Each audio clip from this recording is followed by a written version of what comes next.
Listen carefully, because this is where most people lose their power. When someone disappears, when they go silent, when they avoid you for weeks, months, sometimes even years, your mind starts racing. You question your worth. You replay every moment. You wonder, was it me? But here's the truth. It was never about your worth, it was about their capacity. Avoidance is not strength. It is fear wearing a mask. It is the inability to face emotions, to communicate, to stand in truth. And when that person finally comes back, because they almost always do something predictable, happens every single time, they don't return as a completely healed, evolved version of themselves. They return conflicted. Part of them wants connection, and part of them still fears it. And in that moment, your life changes based on one thing: how you respond. Most people react from emotion. They feel relief, excitement, validation, and they rush back in, forgetting the silence, the confusion, the pain. And what happens? The cycle repeats. Because nothing has fundamentally changed. But the person who understands power, the person who understands human behavior, responds differently. They don't chase closure. They become it. They stand grounded, centered, certain. They don't say, "Why did you leave me?" They say, without even speaking it, "I know who I am, I know what I deserve, and I will not abandon myself just because someone else did." That energy, that certainty is transformational. Because when an avoidant finally faces you, they are testing something unconsciously.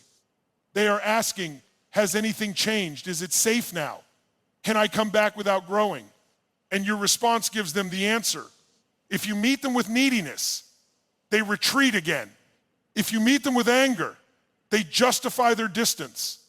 But if you meet them with calm strength, with presence, with boundaries rooted in self-respect, everything shifts.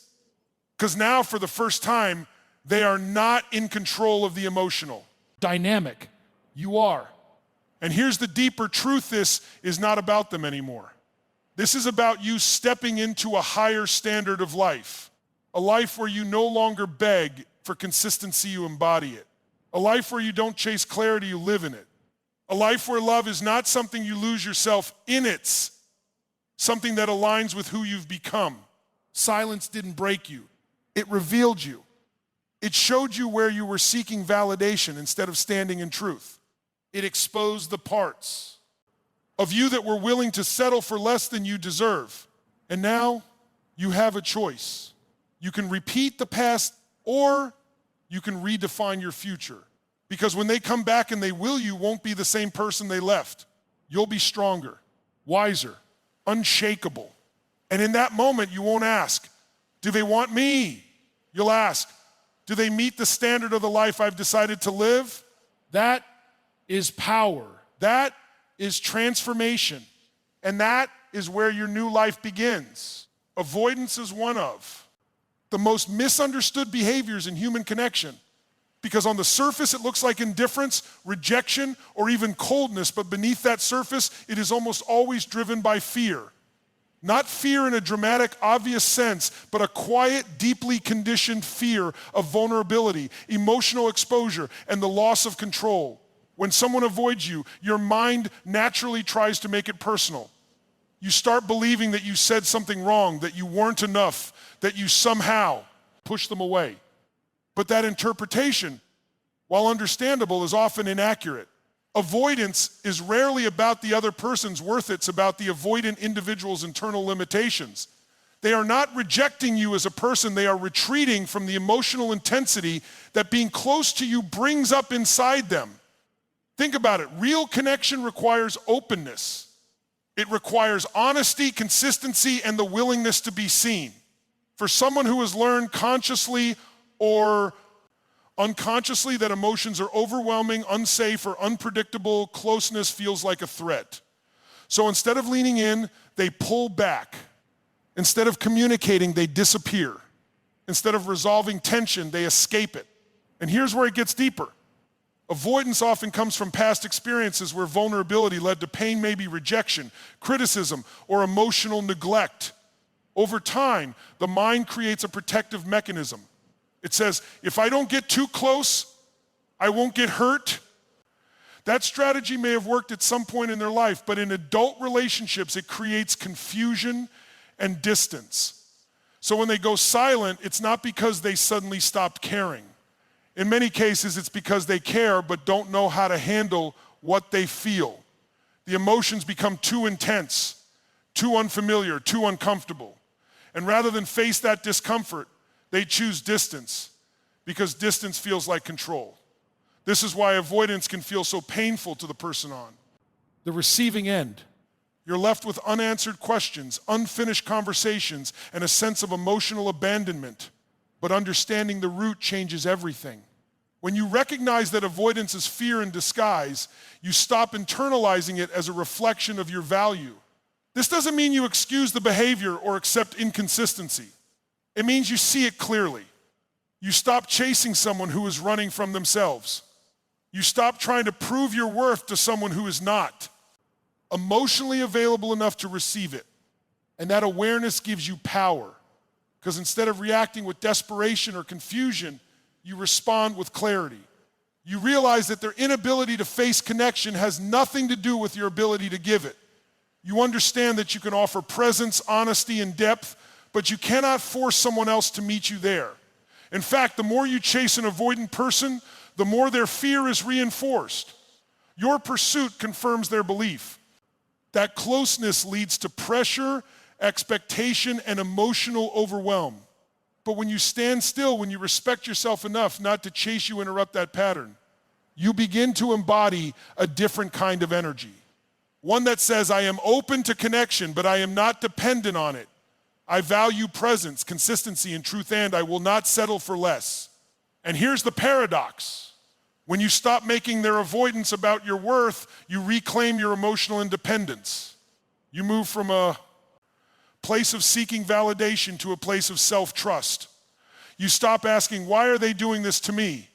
And start asking, what standard am I willing to uphold in my life?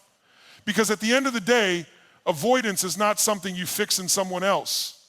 It is something you recognize, understand, and decide whether it aligns with the life you are committed to building. And when you truly grasp that deeply, not just intellectually, you no longer feel powerless in the face of someone else's.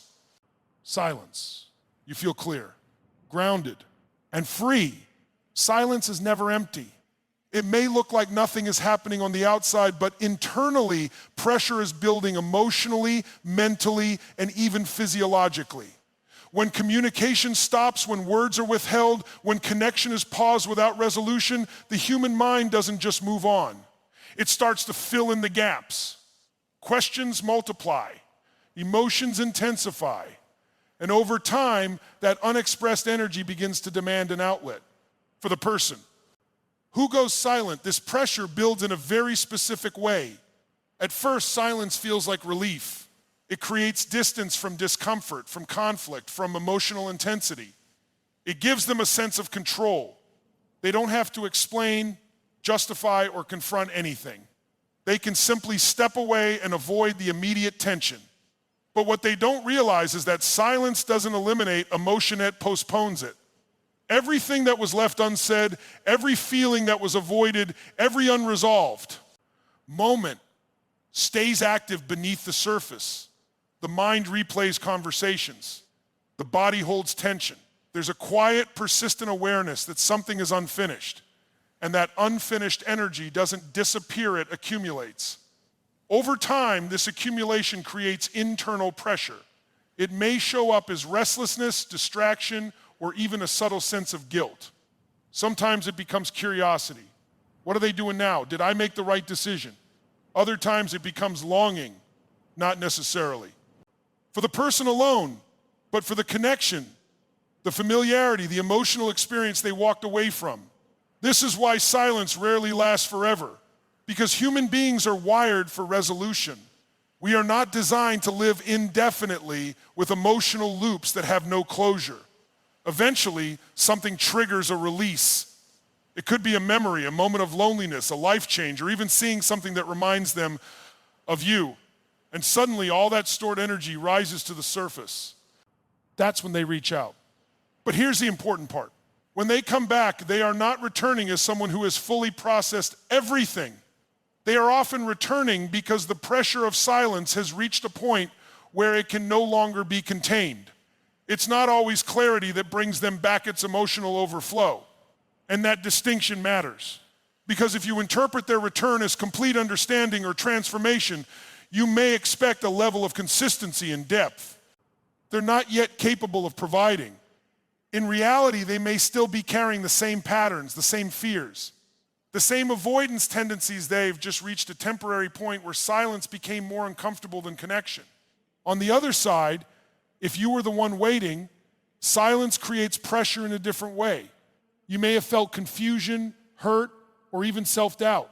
Your mind tried to make sense of the absence. You searched for meaning in what wasn't said.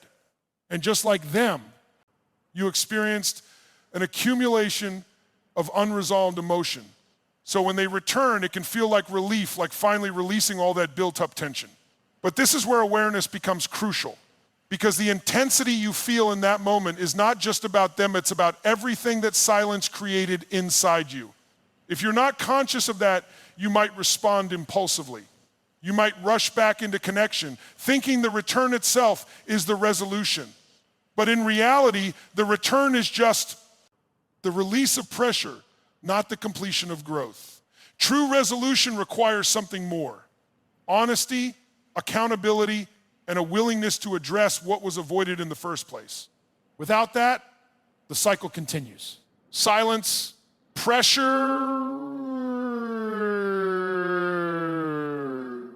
temporary relief, and then silence again. But when you understand this pattern, you stop being controlled by it. You begin to see that silence is not a neutral space, it's an active process of emotional buildup. And you recognize that someone is coming. Back is not automatically a sign of change, it's often a sign that the pressure reached its limit. That awareness allows you to pause, to observe, to respond instead of react. Because now, instead of being pulled by the emotional intensity of the moment, you can ask a deeper question. Has anything truly changed? Or is this just the release of what was left unresolved? And that question, asked with clarity and self-respect, has the power to break the cycle entirely. When someone who has been distant finally returns, it's easy to assume they've arrived with certainty, that they've figured everything out, that they're ready, that their feelings are now clear and stable. But the reality is far more complex. Most of the time, they don't come back with clarity. They come back carrying contradiction. On one side, there is a genuine pull toward connection. They remember how it felt to be understood, to share moments, to feel something real. There's a part of them that missed you not just as a person, but as an experience. That emotional imprint doesn't disappear just because they stepped away. It lingers, quietly influencing their thoughts, drawing them back when the distance becomes too heavy. But on the other side, the same fears that caused them to leave in the first place are still present. The discomfort around vulnerability, the instinct to protect themselves, the uncertainty about handling emotional depth, none of that automatically resolves during their absence. So when they return, they are often standing in two opposing states at once, wanting closeness and fearing it at the same time. This is what creates the confusion. You may notice it in their behavior. One moment they seem warm, engaged, even excited to reconnect. The next moment there's hesitation. They might hold back, avoid certain conversations, or shift the energy when things start to feel too real. It's not calculated or intentional. In most cases, it's internal conflict playing out in real time. And if you're not aware of this dynamic, it can be disorienting. You start trying to make sense of mixed signals. You wonder why someone who came back is still not fully present. You may even question your own perception. Are they serious or not? Do they care, or are they just unsure? The answer is often both. They care, but their capacity to express that care consistently is limited by their unresolved patterns. They feel something, but they don't fully trust themselves with it. So they move forward. and pull back, open up, and then close off, creating a push and pull dynamic that can be emotionally exhausting if you're caught inside it. This is why understanding their internal state is so important. Not to excuse inconsistency, but to interpret it accurately. Because when you misread conflict as commitment, you risk investing in something that hasn't stabilized yet. And when you expect certainty from someone who is still divided within themselves, you set yourself up for disappointment. What's actually happening is that they are testing their own capacity. They are stepping back into connection, but cautiously, almost as if they are asking themselves, can I handle this now? Is this different from before? Am I ready to stay? And unless they have done the internal work to address their fears, the answer remains uncertain even to them. This is where your role becomes critical. If you respond by trying to resolve their confusion for them by over-explaining, over-giving, or trying to prove that everything is safe, you may unintentionally carry the emotional weight of the relationship. You become the stabilizing force while they remain in a fluctuating state. And over time, that imbalance drains your energy. But when you recognize that their return is not the same as readiness, you approach the situation differently. You stay present but observant, open but grounded. You allow space for connection, but you don't ignore inconsistency. You let their actions not just there. Words reveal where they truly stand. Because someone who is still conflicted will show it, not necessarily through what they say, but through how they show up over time. Consistency, clarity, and emotional availability cannot be rushed or assumed. They must be demonstrated. And this understanding gives you a powerful advantage. You stop getting swept up in the emotional high of their return. You stop interpreting presence as permanence. Instead, you watch for alignment between intention, behavior. Because ultimately what matters is not whether they came back. What matters is whether they can stay fully, honestly, and without running when things become real again. And until that is clear, you remain centered in yourself. No longer trying to resolve someone else's internal conflict, but choosing to honor your own need for stability, truth, and genuine connection. The moment they return after a long silence is not just about the midst, a defining moment for you. It's where patterns either repeat or finally break. And what determines that outcome is not what they say, not even why they came back, but how you respond in that exact moment. Most people underestimate the power of their reaction. They think the situation is controlled by the person who left and returned. But in reality, the emotional direction of the connection shifts the second you choose your response. That is where your influence lives. When someone reappears, it often triggers a surge of emotion, relief. Excitement, validation, that can feel like something unresolved is finally being completed. And in that emotional rush, many people default to old patterns. They open the door immediately. They overlook the past. They prioritize reconnection over reflection. But here's the truth.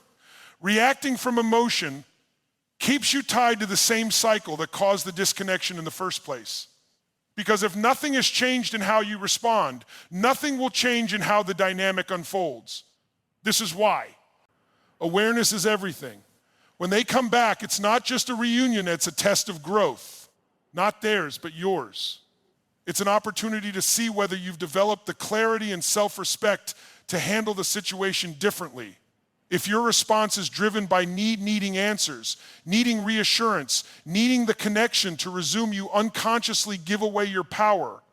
You signal that their absence didn't change your standards, that they can step in and out without consequence. And without realizing it, you reinforce the very behavior that hurt you. On the other hand, if your response is driven by resentment, anger, blame, emotional shutdown, you may protect yourself temporarily, but you also close the door to any possibility of healthy resolution. The interaction becomes reactive rather than intentional. But there is a third way, a response rooted in grounded strength. This is where transformation happens. It's the ability to feel everything without being controlled by it, to acknowledge the past without being trapped in it, to stay open but not unguarded, present but not dependent. In this state, you don't rush. You don't chase. You don't over-explain. You pause. You listen not just to their words, but to their energy, their consistency, their willingness to address what was left unresolved. You allow space for truth to reveal itself instead of trying to force clarity. And most importantly, you hold your standard. You communicate directly or indirectly that. Connection in your life is not based on convenience, it's based on consistency, respect, and emotional responsibility. You show that your time, your presence, and your energy are valuable land, not something that can be accessed without accountability. This kind of response does something powerful. It shifts the dynamic from emotional reactivity to conscious interaction. It invites growth, not just reconnection. Because now, if they want to be part of your life, they have to meet you at a higher level. Not through promises, but through actions. Not through temporary presence, but through sustained effort.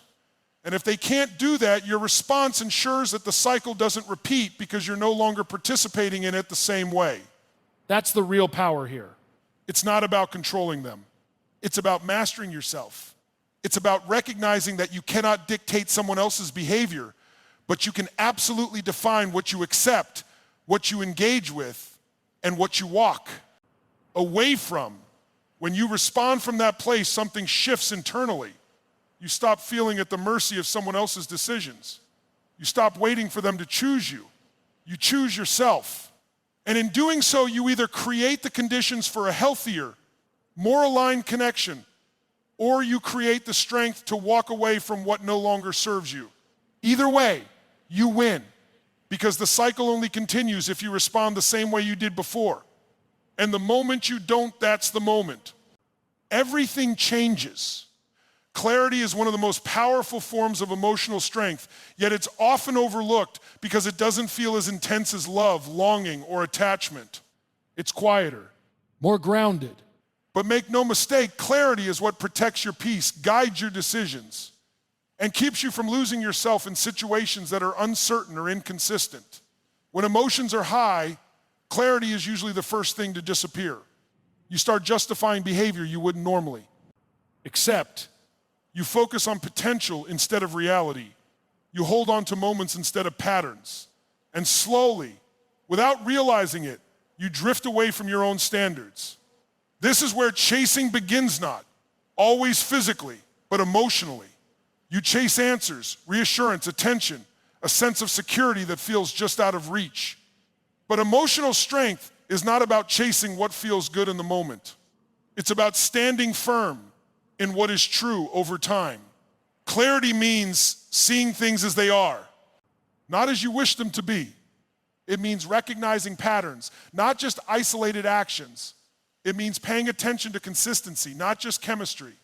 Because someone can make you feel deeply in a moment and still be completely unreliable over time. And if you ignore that difference, you end up investing in an illusion. This is why clarity requires honesty, not just about the other person, but about yourself. You have to be willing to ask uncomfortable questions. Are my needs actually being met?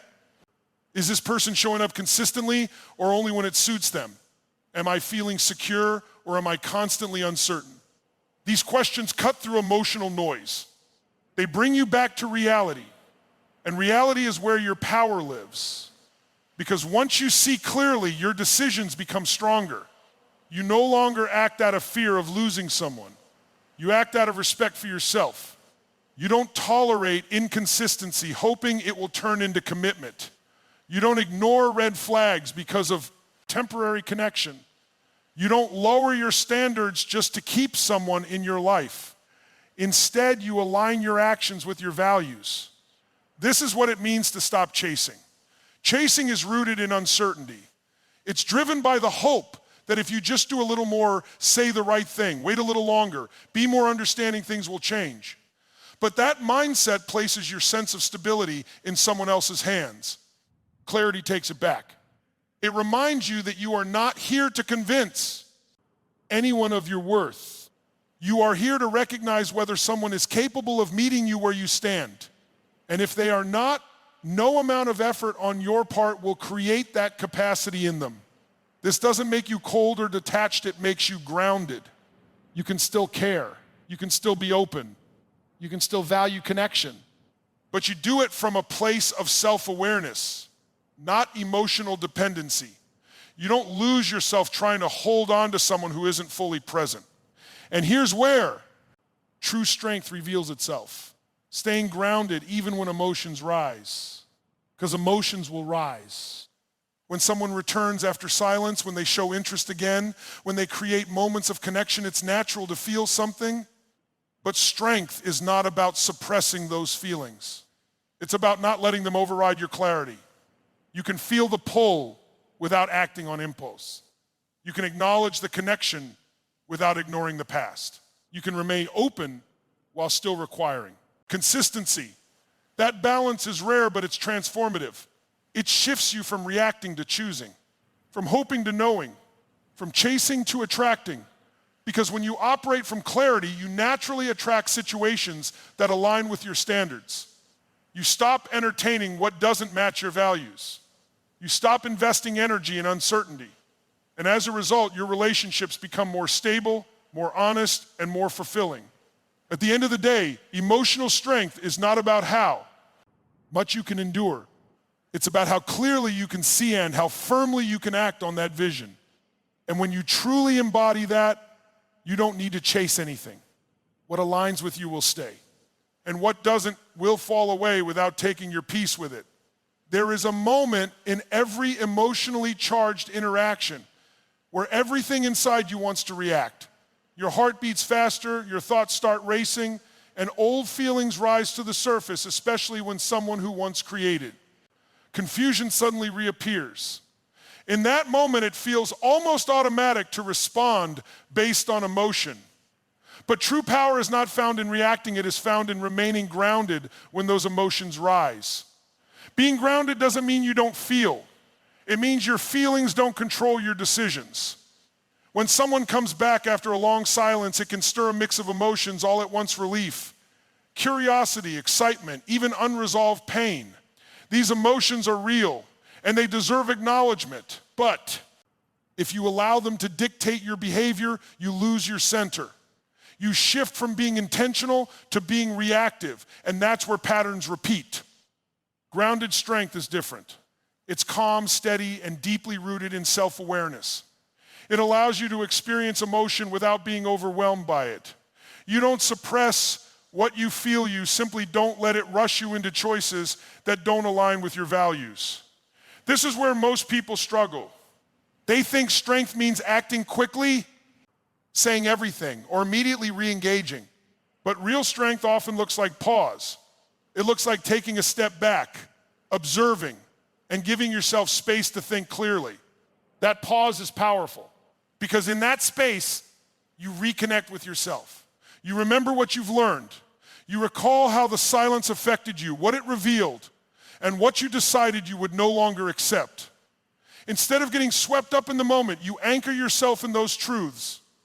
And from that place, your response becomes intentional. You don't ignore red flags just because the connection feels familiar. You don't dismiss inconsistency just because the moment feels good. You stay aware. You notice patterns.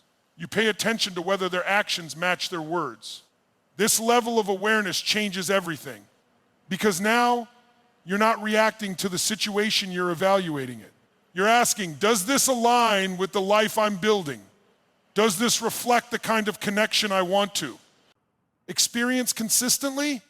And if the answer is unclear, you don't force it. You allow time to reveal the truth. Being grounded also means you don't try to control the outcome.